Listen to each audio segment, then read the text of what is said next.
유튜브를 하고 마마TV를 하다 보니까 산모님들이 촉진제는 안 좋으니까 나는 이 상황에서는 촉진제 안 쓰고 그냥 차라리 제왕절개 이렇게 선택하시는 분들이 있더라고요. 그냥 근데 그거는 조금 잘못된 정보를 받아들인 거다. 그러니까 촉진제를 사용하면은 다 유도분만이에요?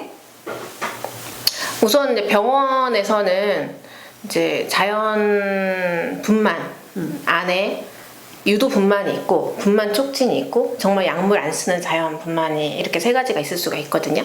그래서 이제 분만 촉진이라고 하는 것은 산모님이 집에서 진통이 조금 시작이 됐어요. 시작이 돼서 병원에 왔는데 진통이 간격이 그렇게 자주 오지 않는다라고 의료진들이 판단을 하면 그 자궁 수축제, 옥시토신 이 약물을 이제 수액을 통해서 같이 투여가 되거든요. 그러면 만약에 자궁 수축이 뭐 10분 이내 수축, 뭐 7, 8분 간격으로 왔다 갔다 하는 수축이 3, 4분 간격으로 만들어져요. 그래서 3, 4분 간격으로 그 수축이 좀 더 강하게 오게끔 만들어주는 게 분만 촉진. 그러니까 어쨌든 촉진제를 사용한 거죠. 약물, 네, 그렇죠. 똑같은 약물이죠. 그러니까 네. 원래 이제 길을 가고 있지만 조금 더 빨리 가게 부스터를 써주는 거죠. 아주 훌륭합니다. 원래 가고 있었어. 근데 원래 부스터를 가고 써주는 있었어. 거고. 그럼 유도분만은? 유도분만 같은 경우는 전혀 진통이 없는 상태에서 이제 어느 날 예약을 하게 되는 거죠. 이제 의료진과 함께 의사 선생님이 그러는 거죠. 너는 진행을 먼저 시켜야 될 것 같다. 그러면 맨날 며칠에 와서 아침에 와서 이렇게 입원 준비를 해라. 그러면 그날 병원에 가서 진통이 없어. 이슬도 없고 양수도 흐르지 않았어요. 그런 상태에서 병원에 가서 이제 약물이 들어간다든지 아니면 질정 이렇게 자궁 입구를 좀 부드럽게 하는 약물이 있거든요. 그래서 그걸 만약 먼저 질정으로 해서 투약을 받는다든지 그렇게 두 가지 방법으로 될 수가 있는 거죠. 그러니까 아무것도 소식이 없는데 그냥 억지로 어쨌든 근데 유도분만이나 분만촉진이나 같은 약물인 거죠. 네, 옥시토신이라고 하는 피토신. 같은 약물을 언제 쓰느냐에 따라서 그러니까 전혀 진통이 없고 아무 소식이 없을 때 쓰는 게 이제 유도분만이라고 이제 얘기를 하는 거고 의료적으로 그죠? 그쵸. 그리고 진통이 있는 상태에서 이 약물을 썼을 때는 분만촉진이라고 네. 표현을 하시는 게 맞는 네네. 거죠. 네. 그렇게 되는데 이제 산모님들이 이제 자기는 자연 분만으로 아기 낳았어요라고 이제 얘기들 많이 하시는데 그러면 혹시 촉진제 쓰셨나요? 이렇게 물어보면 모르는 분들 계시거든요. 그러니까 병원에 가서 수액을 다 맞기 때문에 수액을 맞은 거 옆에다가 하나 더 다는 게 분만 촉진제거든요.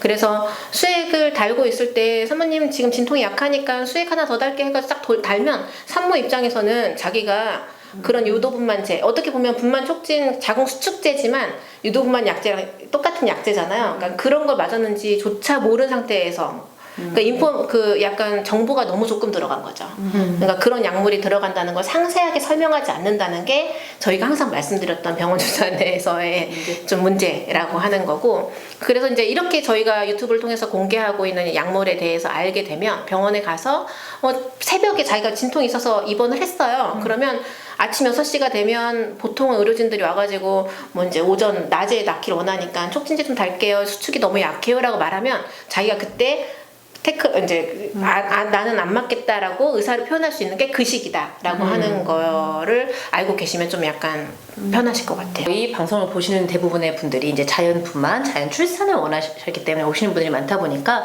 이런 얘기에 대해서 막 거부감을 갖고 저기 유튜브 마마TV를 봤는데 거기서 촉진제 하지 말래요. 막 이렇게 하실 수도 있으니까. 그건 아니고 그렇지. 이제 나에게 선택권이 있는데 그거를 내가 원하는 대로 선택해 나가는 과정인 거잖아요. 네, 그런 과정이 될 수도 있지만 분만 촉진제가 필요한 사람들도 있거든요. 그렇죠. 그거를 좀 그래서, 알려주셨으면 좋겠어요. 진행이 너무 더디다는데 집에서 뭐 3박 4박을 계속 진통을 하다가 왔는데 진행이 안 돼. 진행이 너무 서서히 되면 본인이 체력도 많이 고갈이 되고 너무 힘들면 사실은 그런 경우에는 분만 촉진제를 도움을 받아가지고 수축을 좀 강하게 만들어줘서 출산을 할 수도 있는 거고 그리고 조산원이나 이렇게 조산원에서는 약물을 진통 중에 사용하는 건 안 되거든요.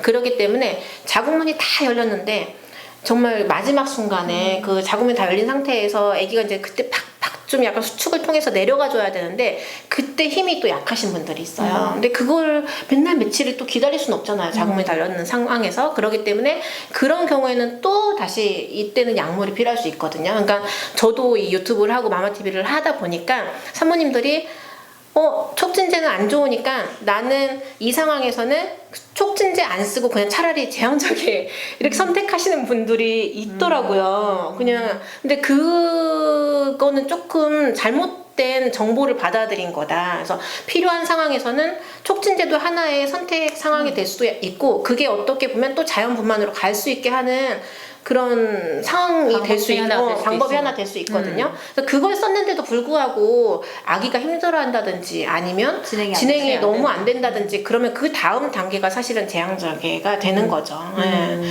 그리고 이제 이렇게 진행을 하다가 사용하는 경우도 있지만 사실은 이제 저희가 처음에 분만 촉진 얘기했을 때 유도분만 약제 있죠. 네. 유도분만에 관련된 거는 아기가 너무 안 큰다든지 아기가 너무 과성장한다든지 아니면 양수량이 너무 줄었다든지 이런 여러 가지 의료적인 상황 때문에 유도분만을 해야 되는 경우가 있을 수 있거든요.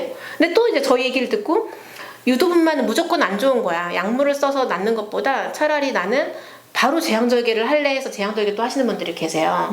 그런데 저는 유도분만이라고 하는 약제가 얼마나 발전이 잘 돼 왔겠어요. 그러기 때문에 내가 내 몸이 아기가 지금 당장 아기가 바깥쪽으로 나오는 게 건강하다라고 상태를 설명받으면 또 한 번의 단계가 그 다음이 유도분만이 될 수 있는 거거든요. 유도분만으로도 충분히 자연분만 하시는 분들이 있고 아이를 그냥 빨리 또 나오게 할 수 있는 방법 중에 하나라고 생각을 하시고 받아들이시면 좋을 것 같아요. 무조건 유도분만 약제는 안 좋은 거고 그걸 하게 되면 굉장히 막 자연분만보다 엄청난 고통을 수반하는 거라는 그런 불안감 때문에 제왕절개를 선택하는 건 아니다. 하지만 저는 언제나 그렇듯 모든 건 산모의 선택이기 때문에 맞아요. 유도분만을 선택해서 그 단계를 밟아 나가면서 뭐 요 단계에서 잘 돼서 분만이 되면 좋지만 안 됐을 경우 제왕절개 되잖아요. 그렇죠. 근데 이거를 이제 몇 퍼센트의 확률 이런 거 상관없이 나는 약간이라도 뭔가 내가 수술할 가능성이 있으면은 이 단계를 거치지 않고 난 이거를 하고 싶다라고 생각하는 분들도 계실 거 아니에요. 그렇죠. 그럼 그런 경우에서는 뭐 그렇게 하는 제왕절개도 나쁘지는 않다고 생각을 해요. 본인의 선택이고 본인이 그렇게 해서 행복할 수 있다면은 저는 그것도 그 사람의 선택이니까 지지해줘야 된다고 생각을 해요. 그리고 여기서 또 하나 저도 말씀드리고 싶은 게 뭐 어디서 이제 유도분만 하라고 했어요. 아니면 수술을 하라고 했어요.